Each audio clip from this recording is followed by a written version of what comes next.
Just like with motorcycle helmets, there are a huge range of categories, styles, and features in motorcycle footwear. So in this video, we'll be running through the different categories of boots and then go over how you can size your boots to try and get it right on the first try.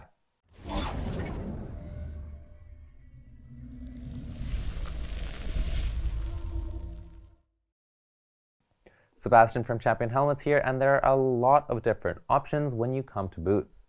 The reason for the large number of options is the large number of uses and riding styles out in the world. But with this, each category comes with its pros and cons. For example, a cross boot will have a very large level of protection compared to something like your more casual street shoe. But then again, a street shoe will be more comfortable over the course of the day than a cross boot. Just a quick reminder to subscribe and check out the rest of our YouTube channel, where we offer detailed reviews across all categories of gear so you can get a better idea of what features different manufacturers and boots may include.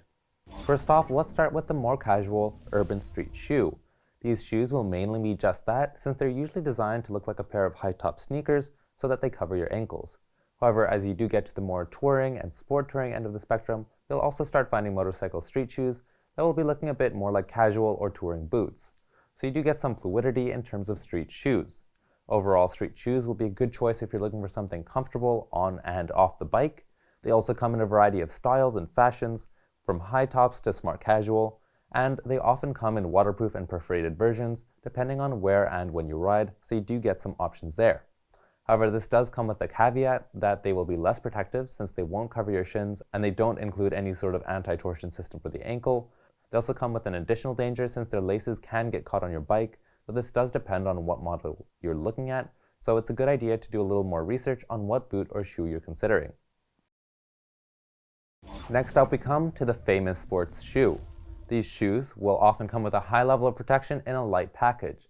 So the main thing you'll notice with sports boots is they'll generally feature a toe slider made of nylon, stainless steel, or magnesium, and they'll have a hinge in the ankle to prevent it from bending the wrong way forwards, backwards, or from side to side in impacts.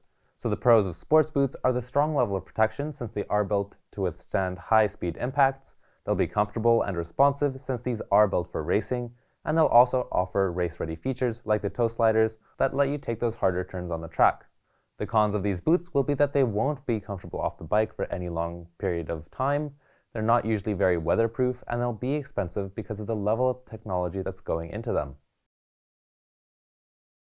Next up, we come to the touring boot. This category of boots has a high focus on both comfort and practicality for long days in the saddle. This means that they'll often be very plain on the outside, but you get a decent level of protection from the road and the weather. This is what you'd wear if you expect to go on long trips along the highways, or if you want something to give you a bit more protection than a riding shoe, but with a similar level of comfort. So, the pros of touring boots will be that they are comfortable on the bike for long stretches of time, since this is what they're designed for. They'll also offer a great level of weather readiness, since this is where you see a lot of high-level waterproofing with features like Gore-Tex liners, and some boots even offer extra insulation.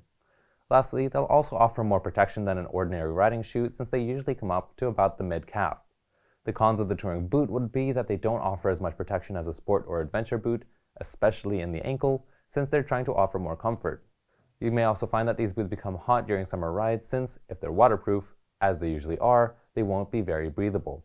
Lastly, these boots don't come in as wide a variety of colors and styles as racing or street boots, since you're mainly limited to black and a mid-calf cut. Before going into full off-road boots, you will also have a category that's between both touring and dirt boots, and that's the adventure boot. So it will be trying to offer a bit of both worlds with a higher level of protection for some light off-roading, but it still retains some of the comfort that you'd have in a touring boot. As far as the advantages of these boots go, you will be getting more protection than a touring boot since you will have features like ankle distortion control systems.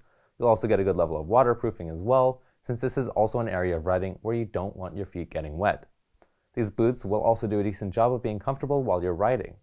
For cons, these boots won't be as safe as an off-roading boot since they are going to have a more touring focus, so it's better not to wear them if you want to go fully off-road.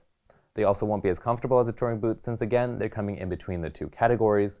Lastly, they'll also have a more rugged construction, so you won't be getting the sleek looks, fit, and walking comfort of a touring boot. Lastly, we come to off-road boots. These will be the most rugged boots you can get and will cover your feet very well when it comes to driving off-road. If you do spend most of your time in the dirt, then you definitely want to go for this category of boot, since a touring boot definitely won't cut it, and an adventure boot is not designed for the same level of extreme use. So the pros of these boots is definitely their safety. They come with all the features you could ask for and come very high up the leg to protect most of your shin. They come in a nice variety of colors, so they'll actually frequently have the longest website listings of any boot. Lastly, they'll come with extra features to help with dirt biking, like reinforced soles and heat and grip panels on the sides. The cons of these boots is they're going to be very stiff and uncomfortable once you're off the bike, so definitely not something you'd want to wear on a hike.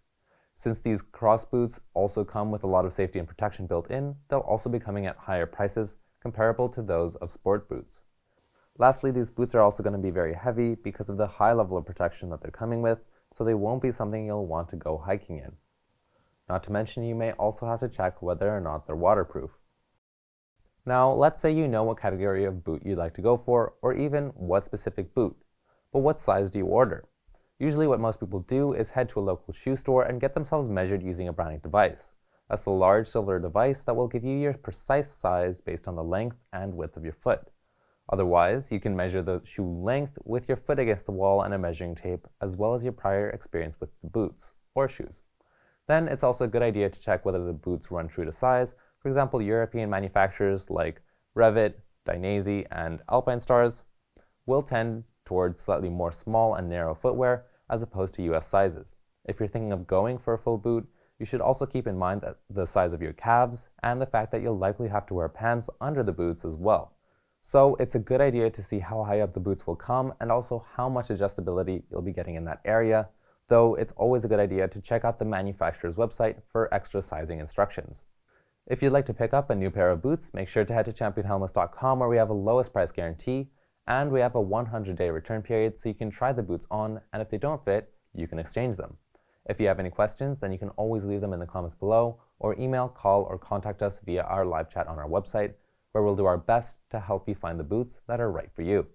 There are a wide variety of boot options out there that will even go beyond the basic category that we covered here, and each manufacturer will be offering something slightly different. So if you have any questions, you can always check out our boot and shoe product reviews or reach out to us via our live chat. If you liked the video, make sure to subscribe and let us know what you think in the comments down below. I'm Sebastian from Champion Helmets, and thanks for watching.